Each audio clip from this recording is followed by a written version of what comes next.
Welcome to the Nightclub, guys. It's your host, the Night Wrencher. I don't know what it is about Barry Grant Demon Carburetors, but I have just been buying a bunch of them. This is the newest one on the list that I have. This is a 650 Race Demon. I don't normally like to buy like high dollar carburetors. If you can call this a high dollar carburetor. This was listed online for $300 and I actually picked it up for $225.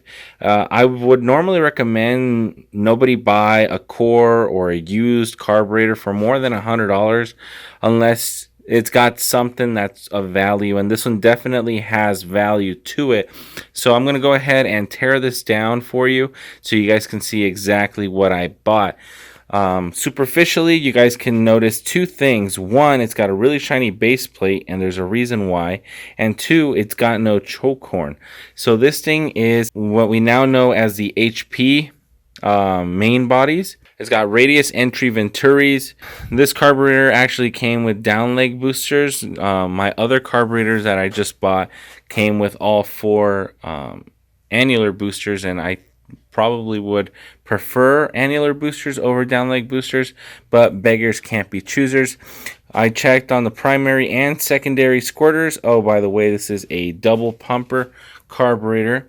On the primary and secondary squirters, they're both 40s, and it's got 30cc accelerator pumps on the front and the back, which I don't exactly know why that is. I don't know why they have 30cc accelerator pumps if they're running a 40 shot. From what the old owner told me, this was converted to alcohol. So if you guys look right here, you guys can tell that the metering blocks are different. They're not the standard polished aluminum or shiny aluminum metering blocks. They're black, and I'm going to go ahead and pull the float bowl off. The base plate is not the factory base plate. We are looking at an aftermarket. Supposedly it's AED. This is the factory base plate that came with the carburetor. Supposedly he switched it out because it's been modified, and it does look like it's been modified quite a bit, and basically unusable unless I can find the correct throttle blades, which I'm sure I do. I have a bunch of carburetors. I'm sure I can find the correct plates for this. This is an aftermarket base plate, which is super awesome because I've been looking to buy one for a really long time. This one does not have the provision, if you guys can see right here, for a choke. I don't know if they took it off. I can install it if I want to. You guys can see right here, it's got the hole for it. It's threaded. I can put the little lever on it, but it just doesn't have it. It's brand new. If you guys can tell, it's never been installed. No grime, nothing. Brand new. If you guys look on top, right here on the flange, you guys can see that it's never had a washer, never had a bolt, nothing. So this is basically a brand new carburetor because supposedly it's been rebuilt. Judging by the needle and seats and the hardware on them, I can probably believe that it's been freshly rebuilt. I'm going to go ahead and pull off the bowl so you guys can look inside.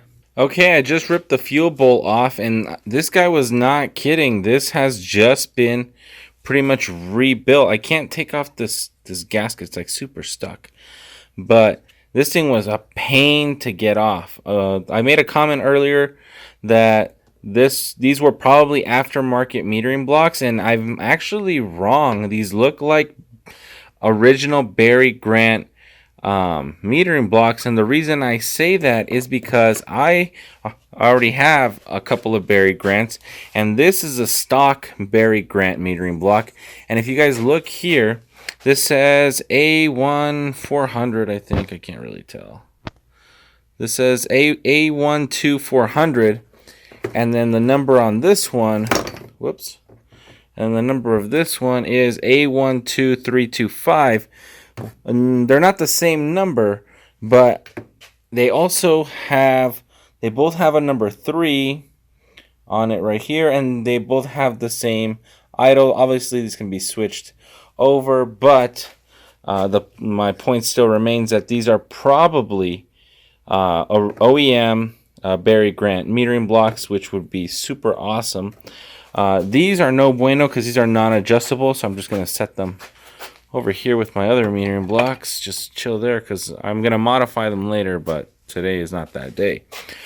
We've got these Barry Grant metering blocks.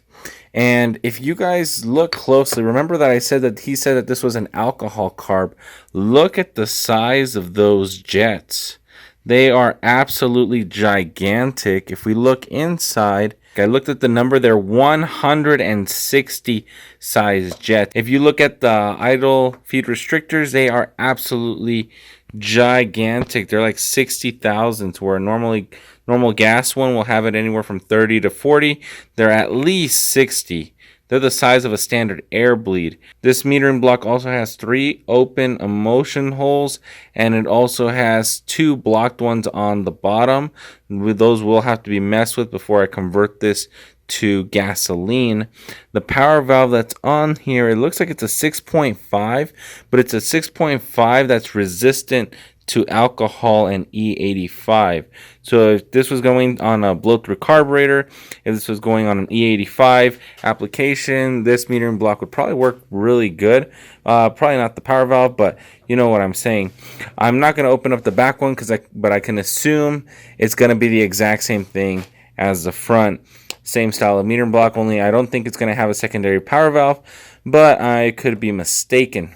A side note about this carburetor is actually the fact that I went ahead and removed one of the bleeds that was in there, the stock bleeds that was on the top, the adjustable ones, just like the HP main bodies, and I was able to install the shouldered air bleeds like you can on the modern Holleys. So as you guys can tell, I just went ahead and I picked one. I have a little baggie full of these, and I was able to install these newer style with the shoulders, easier to take off, easier to put on, and I will just drill these out to whatever specification I'd like to. If this is going to be set up like a 650, I could just take measurements from a 650 and just transfer them to here, and it'll have the same reaction to fuel changes that a standard 650 will have when everything else is installed properly, removing all the alcohol stuff and installing gasoline stuff. I can go ahead and put that back to normal as well. Now that you guys have seen what's inside the carburetor, we're going to go ahead and break this down by value and see if I actually got a good deal or if I got hosed. So basically, we're going to start with the metering block. And this is essentially just a standard adjustable metering block. There's nothing too fancy about it. My Pro Systems metering block that I have here, this one's got 2 adjustable emulsion holes, and the top one is open as well. It also has the same idle feed restrictor adjustment, power valve restrictor adjustment, and everything else looks pretty much the same as any adjustable metering block. So if you guys look online and try to buy an adjustable metering block, it's going to run you probably $90, and this thing came with 2 of them. So $90 plus $90 MSRP, we're looking at $180 from a basically OEM quality metering blocks. These are significantly heavier than the one I just held by Pro Systems. So if we were buying maybe Proform, you can buy them 2 for about $150. So let's go $150 for the metering blocks. These float bowls with the nitro floats and the needle and seat and everything, you can buy these assemblies probably for about $60, right? Complete. You can go on eBay, buy them for $60 complete. So we got 60 plus 60, that's 120. 150 plus 120, that's 270. We're already ahead. If you're going to go ahead and buy an HP main body, those go for 200, 300.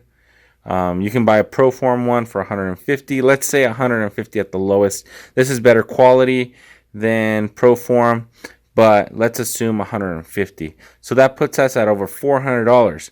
Next, we're going to look at the base plate. This is an AED base plate. From what I looked up, it's about $180. You can again, you can buy a Proform one for about $100, $110. Let's say $100. So we're looking at over $500 in parts, and I paid $225. It will need a little bit of work. I will need to readjust this back into gasoline. But I am actually pretty happy. I think I came out ahead on this carburetor. What do you guys think? Let me know in the comments below. Should I have bought this Barry Grant carburetor? Should I just save my money and got myself the individual parts with the extra parts that I have laying around, like all of those, and just built one of those? Let me know in the comments below. I will see you guys all in the next one. Night Wrencher out.